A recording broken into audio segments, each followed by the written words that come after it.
chers collègues, 6 mai 2009, début des négociations au sommet de Prague autour de l'accord économique et commercial global entre le Canada et l'Union européenne, connu sous l'acronyme de CETA.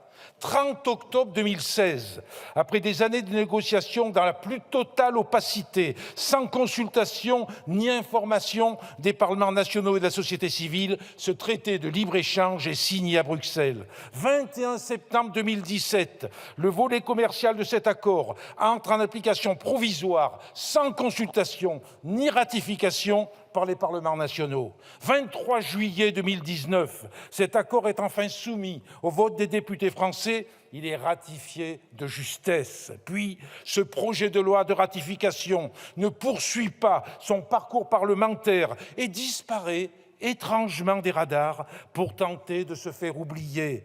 Bizarre. Vous avez dit bizarre, comme c'est bizarre.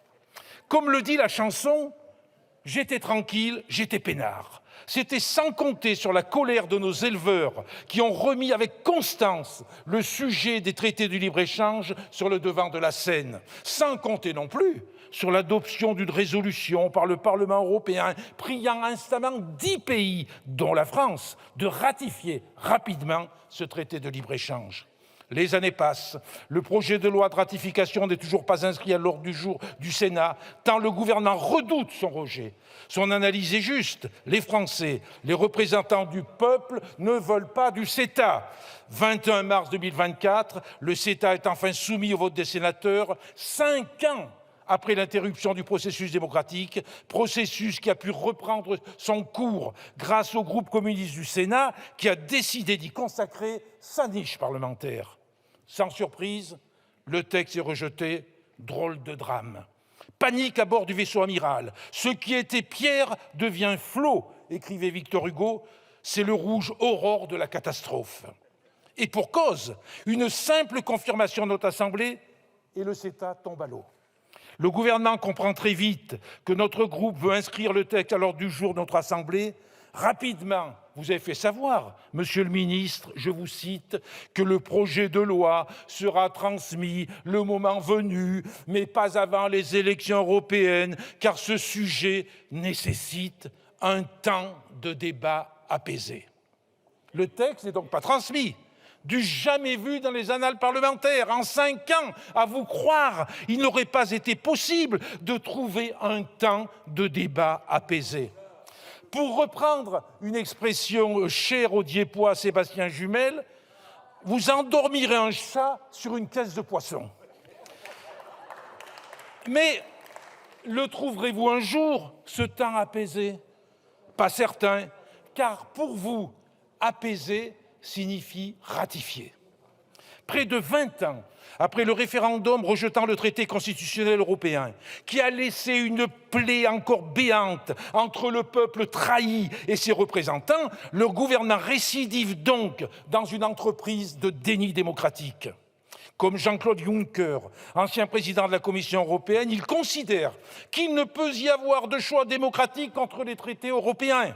Un principe qui a conduit la candidate Renaissance aux élections européennes, Valérie Hayer, à affirmer, je la cite, que le traité de libre-échange entre l'Union européenne et le Canada continuerait à fonctionner, même si l'Assemblée le rejetait à la suite du Sénat.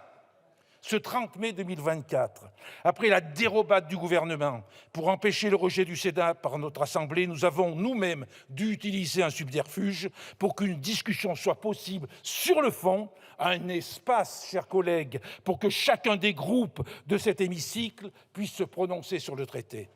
Venons-en donc au fond.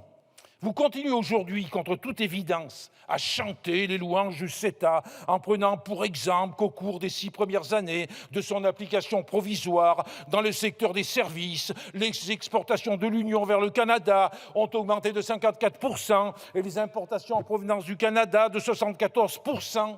À y regarder de près, nous sommes loin toutefois des promesses affichées par la Commission européenne qui promettaient de vastes débouchés pour l'Europe et un puissant effet de levier sur l'emploi. Les institutions européennes admettent elles-mêmes que seuls quelques secteurs tirent leur épingle du jeu. L'accord tant vanté s'est transformé en miroir aux alouettes. Bien évidemment, le gouvernement couvre d'un voile pudique les incidences négatives, pourtant très concrètes de ce traité. Il y a d'abord l'augmentation préoccupante des importations européennes de combustibles fossiles issus de schistes bitumeux, dont l'exploitation est 3 à 4 fois plus polluante que le pétrole conventionnel et représente un véritable désastre environnemental. Il y a encore les pressions exercées par le Canada afin de remettre en cause la légitimité des règles européennes visant à garantir que les denrées alimentaires respectent un niveau élevé de protection de la santé humaine et de l'environnement. Ces pressions, chers collègues, se sont illustrées récemment dans la demande adressée par le Canada à l'EFSA pour que leurs carcasses de viande à destination de l'Union européenne puissent être décontaminées à l'acide peroxyacétique.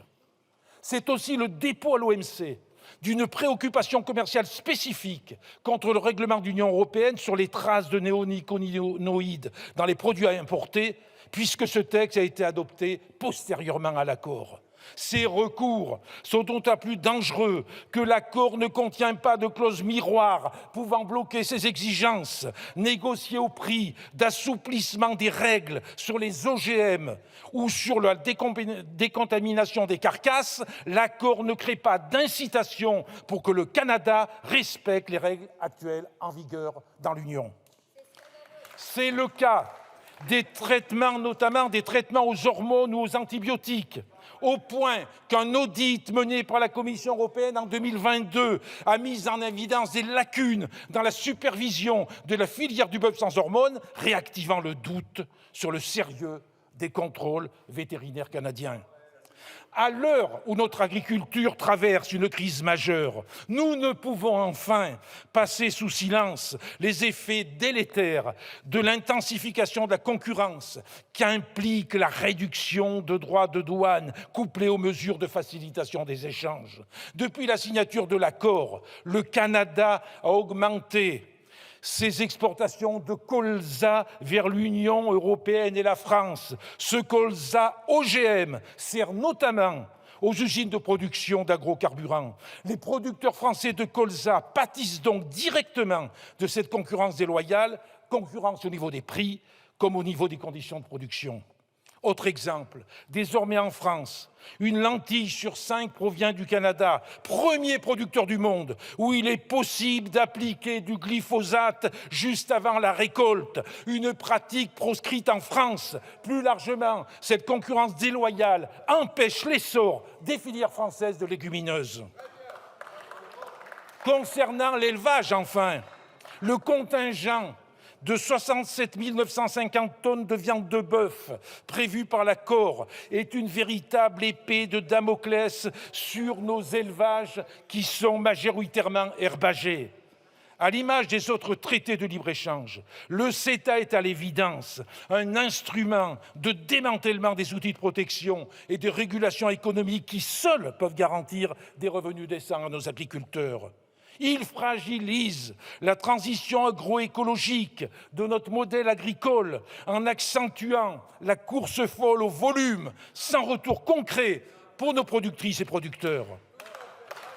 Le CETA est enfin, comme les autres traités de libre-échange promus par l'Union européenne, un contresens écologique et climatique. Comment peut-on croire que nous lutterons efficacement contre le réchauffement climatique en intensifiant les flux internationaux de marchandises avec des pays situés à l'autre bout de la planète ? S'agissant d'un texte porteur d'autant de risques et de questions quant à son impact sur nos concitoyens et sur l'environnement, le gouvernement ne peut continuer de s'affranchir du débat démocratique. C'est le sens de la proposition de résolution que nous soumettons au vote aujourd'hui. Elle vous invite, chers collègues, à reconnaître la nécessité de poursuivre le débat parlementaire et elle invite instamment le gouvernement à poursuivre la procédure de ratification, tout comme l'ont fait lundi dernier plus de 40 organisations dans une lettre ouverte adressée au président de la République. Les 90% de ce traité, qui s'applique de manière provisoire depuis maintenant 7 ans, ne peuvent continuer à s'appliquer sans que les parlementaires ne soient consultés. Le rejet prévisible de ce traité ouvrirait une nouvelle ère en faisant droit à l'indispensable remise à plat de la politique commerciale européenne. Une nouvelle ère qui interrogerait une longue liste des traités de libre-échange qui matérialisent et intensifient une globalisation néolibérale synonyme de dérégulation du commerce des biens et de services, qui introduit des distorsions de concurrence au détriment des paysans européens et qui fragilise la souveraineté agricole et alimentaire de notre pays. Merci, Monsieur le Président.